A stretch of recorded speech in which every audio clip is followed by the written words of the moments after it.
Welcome to the Tech Egg. Don't get scrambled. Enjoy the video.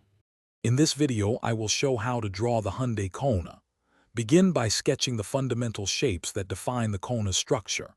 Think about the main body, the wheel arches, and the distinctive roofline.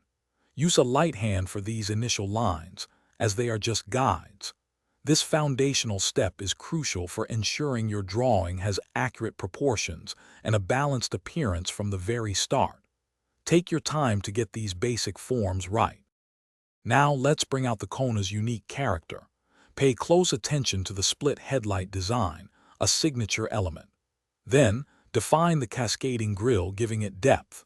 Don't forget the robust fender flares and protective body cladding, which add to its rugged appeal. Move to the rear, carefully sketching the distinct taillight setup and the sculpted bumper. These details truly make the Kona recognizable and dynamic. With the details in place, it's time to refine your drawing. Go over your initial lines, making them darker and more confident. Start adding basic shading to give your Kona drawing a sense of volume and depth. Think about where light would hit the car and where shadows would naturally fall. This step transforms your flat sketch into a more three-dimensional representation, making it pop off the page. For the final touches, let's add some texture and polish.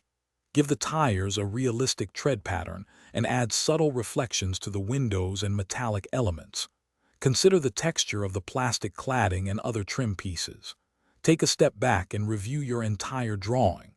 Make any last adjustments to ensure all elements are cohesive and the Kona looks complete and ready to hit the road. You've done a great job. Thanks for watching. Consider subscribing if I helped unscramble your problems.